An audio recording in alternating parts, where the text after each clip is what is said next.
रात का समय। अजय गांव में प्रवेश करता है। माहौल अजीब और सन्नाटे से भरा है। यह कहानी है एक शापित गांव की, जहां हर पूर्णिमा की रात एक डरावनी परछाई मंडराती है। और आज अजय इस श्राप से अनजान इस गांव में प्रवेश कर चुका है।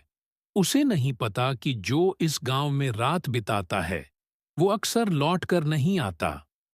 गांव के लोग खिड़कियों से झांकते हैं, लेकिन कोई बाहर नहीं आता। ये गांव इतना सुनसान क्यों है? वह आगे बढ़ता है और एक पुराने कुएं के पास पहुंचता है। अजय को नहीं पता कि यह बुजुर्ग केवल एक साधारण व्यक्ति नहीं, बल्कि गांव के अतीत के साक्षी हैं। वे जानते हैं कि यह गांव कितना खतरनाक है। बाबा, ये गांव इतना वीरान क्यों है? बेटा, इस गांव पर शाप है। हर पूर्णिमा की रात एक परछाई आती है और किसी को भी अपने साथ ले जाती है।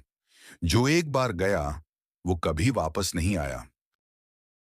लेकिन अजय की किस्मत उसे अकेला नहीं छोड़ेगी। किसी ने उसे देख लिया था।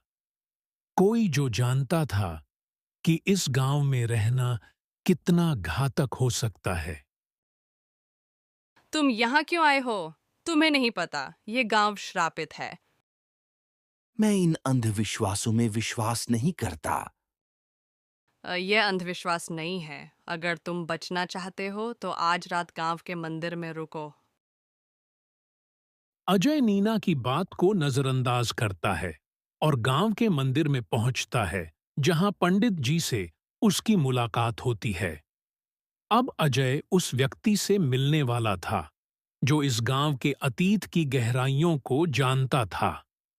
लेकिन क्या वह अजय को बचा पाएगा, या फिर बहुत देर हो चुकी थी? ऑर्किन मिशस्तरकोई बॉबकोन्नोई इस गांव के साथ बहुत पुराना श्राप जुड़ा है। कई साल पहले यहाँ के जमींदार ने एक निर्दोष लड़की की बलि दे दी थी। उसकी आत्मा आज भी बदला लेने के लिए भटक रही है। रात गहराती जा रही थी और अब गांव का अंधेरा अपने सबसे भयावह रूप में आने वाला था। अजय को इसका अंदाजा भी नहीं था कि वो अब किसके सामने आने वाला है। धीरे धीरे धुंध में एक परछाई उभरती है। उसकी लाल आंखें चमकती हैं। तुम यहाँ नहीं होने चाहिए थे।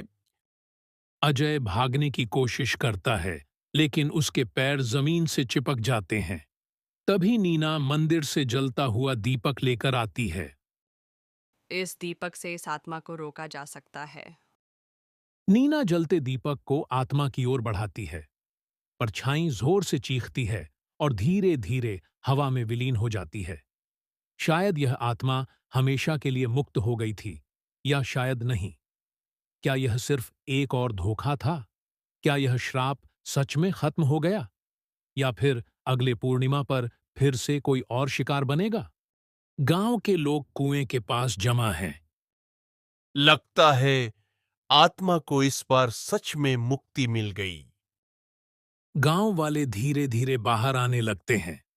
सन्नाटा टूट जाता है। सूरज की पहली किरणों ने गांव को फिर से रोशन कर दिया।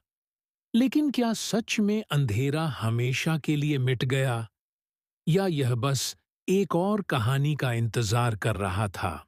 दोस्तों, आपको ये कहानी कैसी लगी?